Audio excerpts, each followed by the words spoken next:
And I know that Ms. Shannon will chime in and we'll get to it. Absolutely. So we're really excited to talk about the Expanded Learning Opportunity Program plan.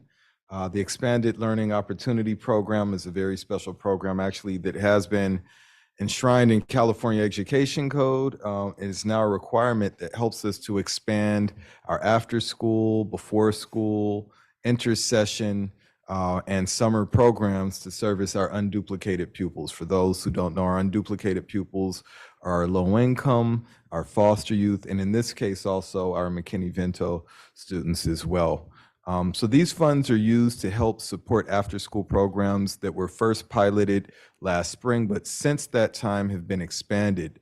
We're fortunate that we have an excellent partner in PlayCV who has helped us to do that work at all of our elementary schools on through 6th grade at our middle school campuses. PlayCV allows us to have a singular partner that's working across the district, even though they're providing a breadth of exciting activities and resources. And so for this presentation, we'll be sharing some of the work that's happening, as well as the Expanded Learning Opportunity Program plan, which must be approved by the school board at some point this year, hopefully tonight. And we'll also be hearing from Ms. Chan about some of the specifics in terms of the funding requirements. So without further review, we have a few amazing presenters that are going to be sharing with us today. I joked and said that she is my twin sister, but she actually is not, even though we appear somewhat alike. Amy Ramos on behalf of PlayCV. Justin Kemp, who's also here with PlayCV. You all know Nia Rashichi, who's our phenomenal director of elementary services, as well as Susie Shan, our Assistant Superintendent of Business Services. So without further ado, Ms. Ramos. So, thank you, Jason. I am not quite there yet, but I'm getting there. So we are, ELO-P is a portion of what PlayCV brings to the schools. We actually provide services across TK through 8th grade currently. It's a really quick reminder of what ELO-P was set out to do. The funding is for after school and summer school enrichment programs. The instructional day must have at least 9 hours in it for each of the students, at least 30 days during the summer break, 9 hours expanded learning opportunities, a nutritious snack, meal, or both. In the summertime, we do both. During the school year, we do the snack. And staff to student ratio for TK to K is a 10-to-1 and 20-to-1 for 1st through 8th grade.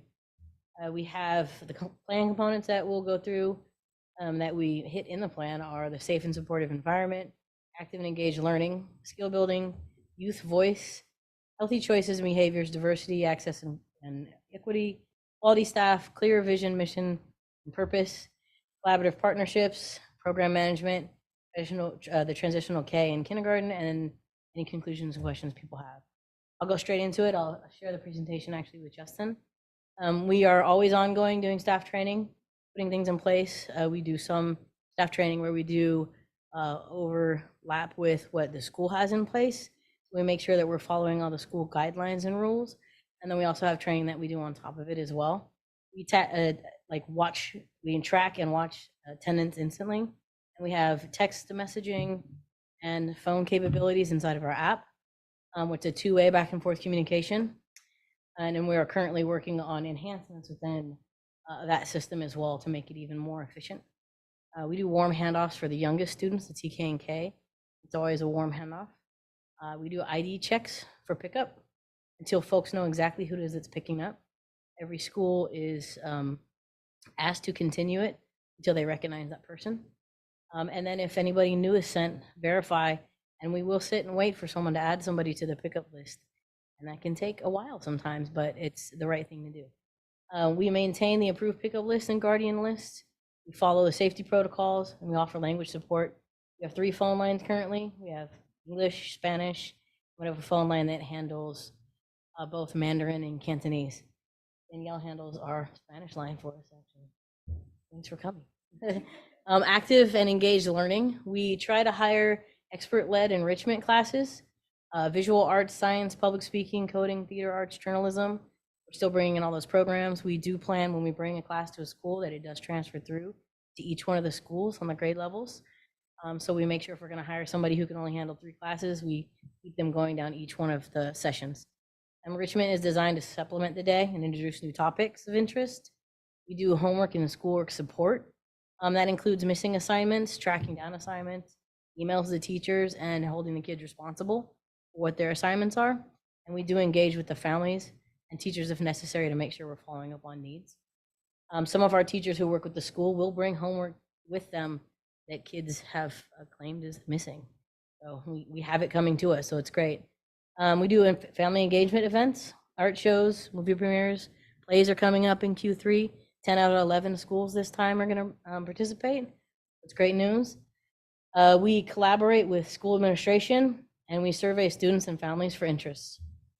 Our skill building are about the classes and activities. They're grouped by age level, and we are learning a little bit about how to group them best. So we will make changes if we see it necessary. Always willing to do that for sure. Programs they're motivating and engaging. When kids are really engaged and interested and they stay, if it's a subject matter they tried and didn't like it, we are willing to take a look at it and move them around. Not everything is meant for everyone. Our journalism and comic book art, short film, they all build skills. Journalism class does print papers and sends it out. It's news for kids, by kids. Great topics like roly-polies, things like that. It's pretty fun. And a lot of it is about reading and storytelling, doing their fact-checking and interviewing. Kids have a lot of fun in that class. Our coding, personal finance, and engineering classes build a lot of computational skills. In a personal finance last week, we learned about compounding interest, how it works for you and against you. And we had a lot of kids deciding not to do student loans and start saving now. So it was a really good class. It was really interesting. The public speaking, debate, improv, theater, and arts and music build confidence and communication skills. Our soccer, yoga, and movement classes build strength, balance, and endurance, and as well as coordination.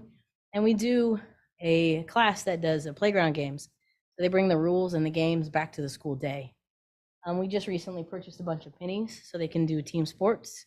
And we'll be going into the middle schools with 4 different special events during the day that we'll cover and actually supply all the needs for. We're going to do yoga. We're going to do volleyball, a bike skills to learn how to change tires and things like that, thanks to Billy Bradford.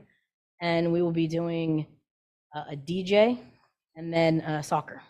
So we'll try to bring those during the lunch hours for those middle school students. We have classes that help build and support social and interpersonal skills through teamwork, cooperation, and time management. And a lot of SEL planning is in the works right now. Youth voice and leadership. Many offered classes allow students to sample the subjects, and most don't really get to experience them outside college. We have some playful music classes and in-depth studies into art and art history. We have student input is always critical when we design these, and students develop leadership skills in group projects and activities. A lot of the presentations they end up doing in there. We have our healthy choices and behaviors. We have classes about medical kids. We have cooking classes coming in, test at Canyon, and it provides age-appropriate materials. They learn how to read food labels, how to prepare healthy meals for themselves, how to prepare both cooked meals and non-cooked, and nutritious snacks. We also have movement and mindfulness classes. We have stress management, yoga. Programs are designed to minimize screen time and benefit the mental, physical health. We do allow them to do their homework that is on their computers, and they do get free choice at some point during the day, but we try to minimize the screen time as much as possible. And the Homework Club helps to free up evenings for families to do all of their extracurricular activities.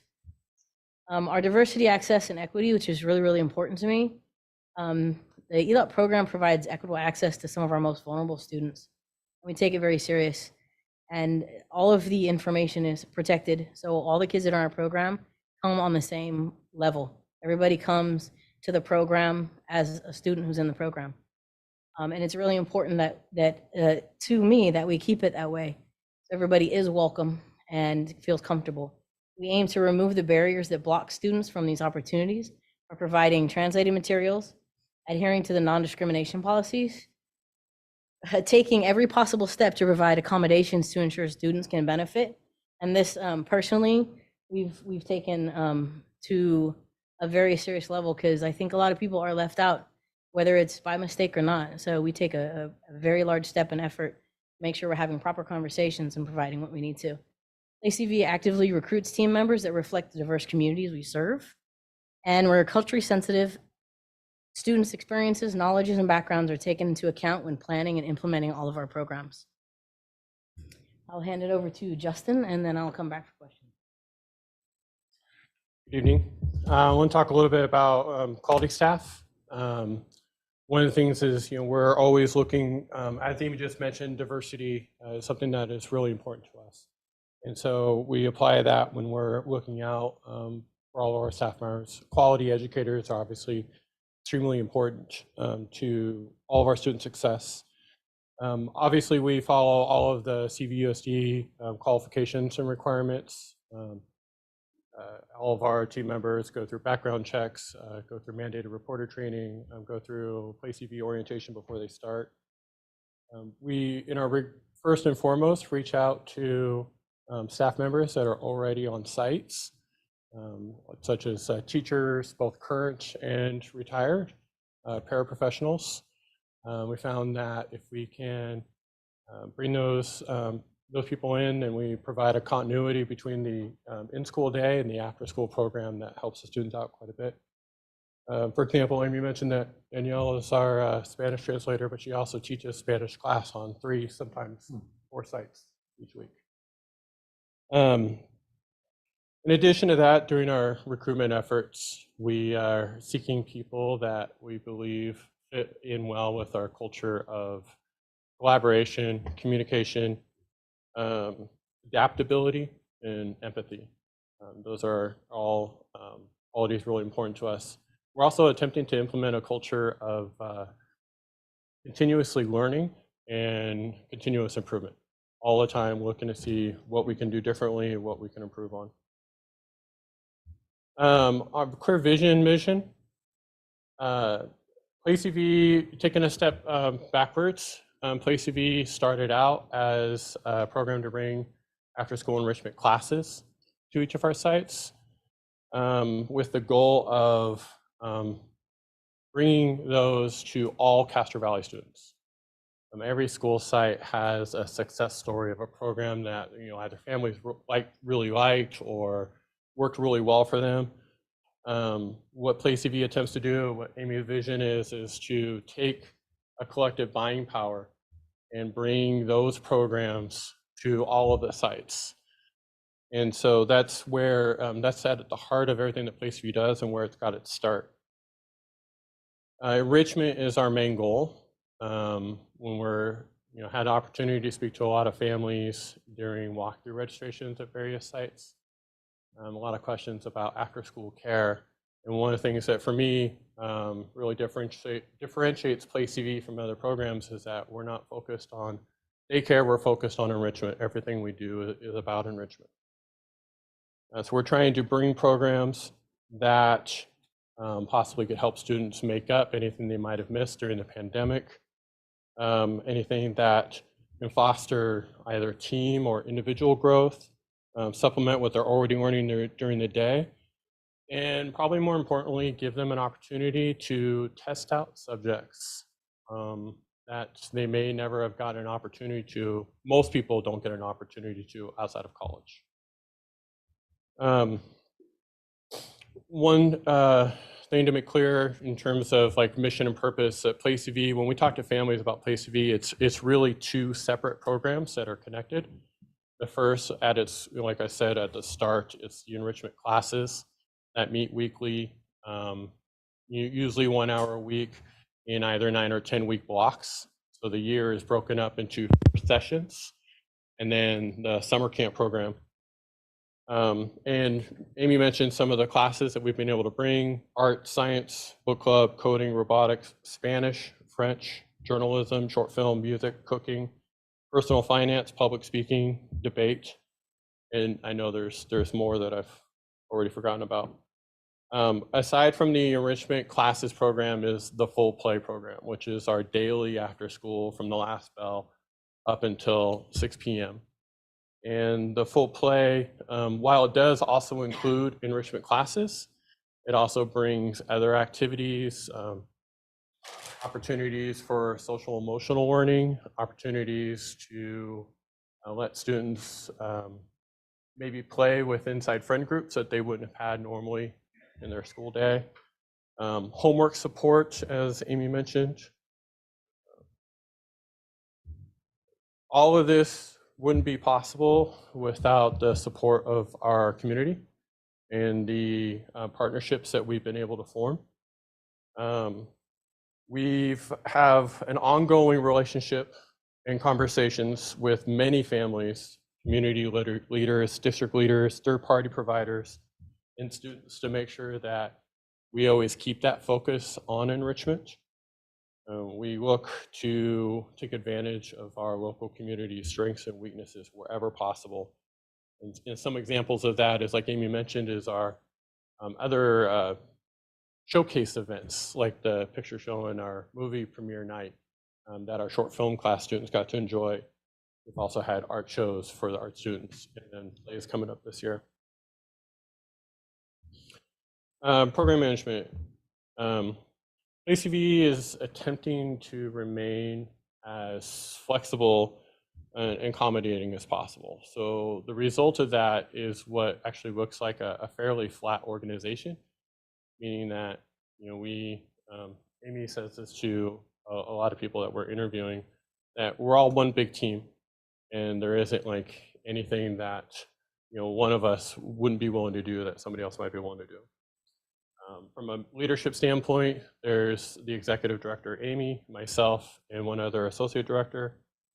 But it would be not uncommon to find us on site working alongside with our other teachers and instructors with our students. We have a set of full play instructors that are typically there Monday through Friday on each site. But we also have a set of people, team members, that we can easily move from one site to another depending on enrollment changes or which way the wind is blowing, you know, that particular day. And those teams, you know, whatever site they're on, we all have a consistent and common goal: safety, obviously, first, and then providing, you know, an intentional enrichment program for the kids.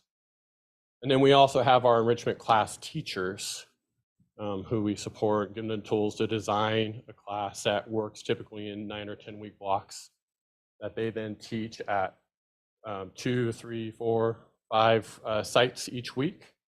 And then with those, you know, 4 sessions that we have throughout the year, those classes rotate. So where we might have a coding class at Proctor one session, it'll move to Jensen Ranch the next session, so that every site has the same access to all the classes.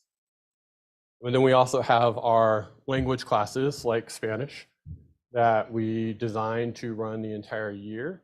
We were fortunate to be able to find enough Spanish instructors to be able to do all of the elementary schools, and then a French instructor to be able to do both of the middle schools. And then we have a pretty robust TK and Kinder program. These are a very special group of people who almost all work Monday through Friday. We have a TK program on 5 sites, 2 of those that have an AM/PM class. So there are some cases where our instructors are with these kids longer than their regular teacher. And we coordinate as much as we can with the site teams, with district leadership, to design, and amongst each other, to design a curriculum for those students that supplements what they're already doing. Curriculum would have tenets of early childhood education, include literacy enrichment. We, as a team, meet in person bi-weekly to go through the next 2-week plan and discuss some of the success stories and challenges that we might have had with, you know, individual programs or individual students. And then we're providing professional development for all those team members to support that program as much as possible. And then here's just a couple of the comments that we've gotten back from clients, you know, family members. And we've gotten many more that have been, you know, either in person over the phone. The huge successes are, the homework support, the classes. A couple people very happy for the fact that we are there even on minimum days, so that that we have a solution for those. And then I think I am handing it off to Suthi. Thank you. Thank you, Justin. As far as the budget, as you know, the ELO-P funding is included in the 22-23 budget. It started last year, so we did receive funding. But this year, it's especially important because the governor actually funded this. It's a full funding now. So this was his plan. His plan originally was to fund this over a 3 to 4 year period, but he actually did that in 1 year, which is this year, which is great. So that's why it's up to $4 billion. Really, it demonstrates the commitment that the governor really, really focusing on comprehensive before and after school program, including summer school. The funding for school districts, it varies. So there are two different things here that you see, the bullet points. Unduplicated pupil percentage, or UPP is what we always say.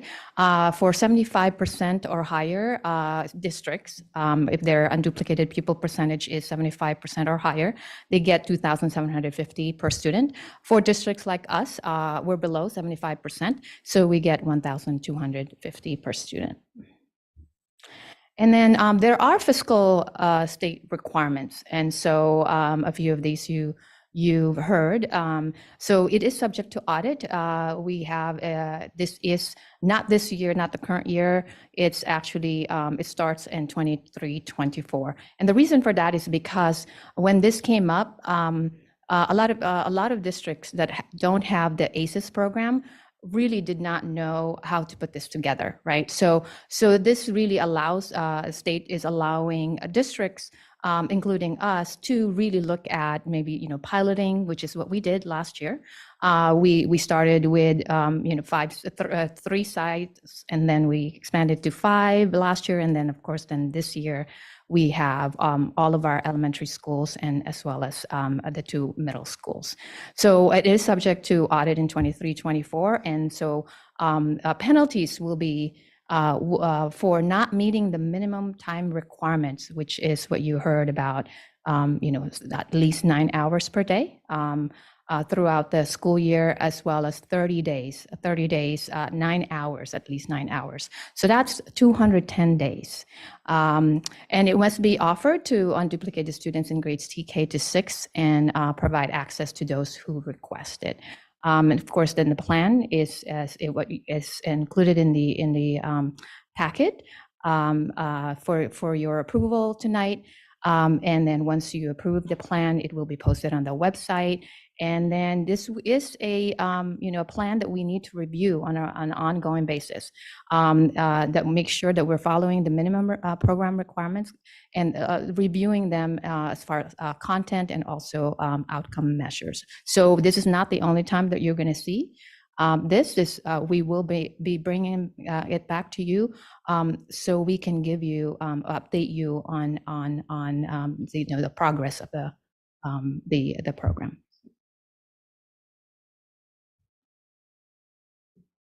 And so I have the pleasure of having the last couple of slides. And I just want to say that probably Justin and Amy are being really, the work that has gone into making this program a comprehensive, aligned, collaborative, fun after-school enrichment program has been a lot of work.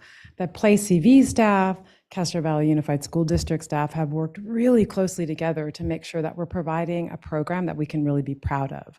And so I just want to make sure that, there's been a lot of hours, a lot of time, a lot of discussion, a lot of work, a lot of hard thinking about how to make sure that we are serving our students well.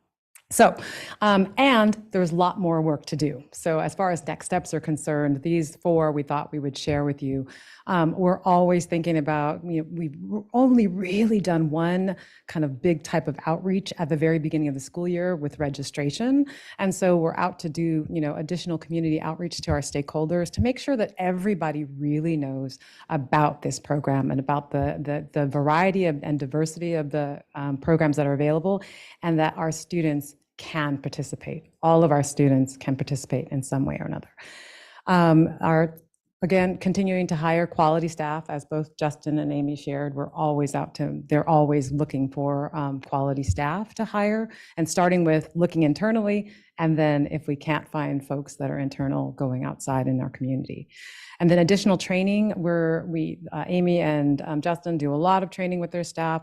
We will be co-training some staff when it comes to our SEL and our ABAR work. We want to make sure that we're aligned in that work. We continue to be aligned in that work. And then last but not least, we're always looking for new quality partners. Some of our PTAs have said, hey, can we have Yes for Test? Can we have, can we, and yeah, absolutely.